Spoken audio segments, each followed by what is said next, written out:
বন্ধুরা, শীতের আমেজে নিত্য নতুন খাবার খেতে কার না ভালো লাগে? তো বাড়িতেই বানিয়ে ফেলা হলো ইন্দো চাইনিজ চিলি সয়াবিন। তার জন্য ৩০০ গ্রাম মতো সয়াবিন গরম জলে ভিজিয়ে রাখা ছিল কিছুক্ষণ। তারপর সেটা থেকে জলটাকে নিংড়ে বার করে নেওয়া হয়েছে। অন্যদিকে দেখো একটা বড় সাইজের টমেটো কুচি, কুচি করে কাটা আছে, ৫ টা বড় সাইজের পেঁয়াজ কেটে নেওয়া হয়েছে আর নিয়ে নেওয়া হয়েছে একটু বেশি করে আদা বাটা, রসুন বাটা, ৩ রকম সস আর কর্নফ্লাওয়ার।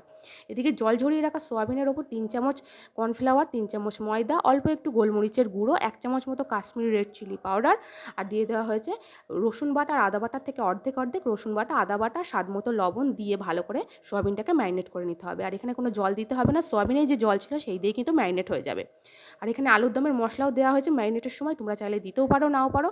তো ম্যারিনেট হয়ে যাওয়ার পর কড়াইতে রিফাইন তেল দিয়ে তেলটা গরম হয়ে আসলে এগুলোকে লো ফ্লেমে রেখে লাল লাল করে মুচমুচে করে ভেজে নিতে হবে। এগুলো ভাজা কমপ্লিট। এবার কড়াইতে যে তেলটা ছিল তাতে জিরে ফোড়ন, তেজপাতা ফোড়ন দেওয়ার পর দিয়ে দেওয়া হয়েছে পেঁয়াজ কুচি। পেঁয়াজটা লাল লাল হয়ে ভাজা হয়ে যাওয়ার পর ক্যাপসিকামটা দিয়ে কিছুক্ষণ রাখার পর মোটামুটি ক্যাপসিকাম ভাজা হয়ে আসলে বাদবাকি আদা বাটা, রসুন বাটা আর জিরে বাটা, এই ৩টে আর জিরে বাটাটা কিন্তু পরিমাণ মতোই দেবে। দিয়ে মশলাটাকে কিন্তু কষিয়ে নিতে হবে। আর এখানে যে জলটা ব্যবহার করা হবে সেই জলটা কিন্তু গরম জল। তার জন্য দেখো অন্য একটা আলাদা পাত্রে গরম জল বসানো আছে।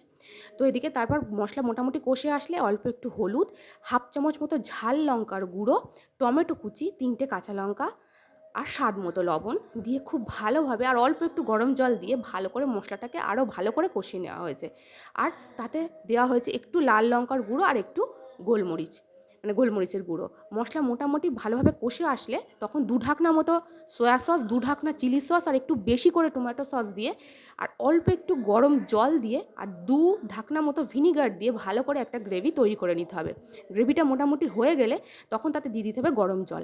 আর জলটা তেমনই দেবে, যদি মনে করো মাখা মাখা খাবে তাহলে একটু জল কম দেবে, আর ঝোল ঝোল যদি খেতে চাও তাহলে জল একটু বেশি দেবে। তো ঝোলটা ফুটে উঠলে এবার ভেজে রাখা সয়াবিন দিয়ে কিছুক্ষণ ঢাকনা দিয়ে রেখে দিতে হবে। সয়াবিন যখন মোটামুটি রেডি হয়ে যাবে ঠিক তাতে স্বাদ মতো চিনি আর নাবানোর আগে গরম মশলার গুঁড়ো ছড়িয়ে নাবিলেই কিন্তু ready Indo Chinese chilli soybean. খেতে দারুণ লাগে, তোমরা প্লিজ একবার এভাবে বানিয়ে খেয়ে দেখো, দারুণ লাগবে। রেসিপিটা কেমন হলো তোমরা প্লিজ বন্ধুরা কমেন্ট করে জানিও। চ্যানেলটা লাইক, শেয়ার, সাবস্ক্রাইব করতে কিন্তু একদম ভুলো না। টাটা।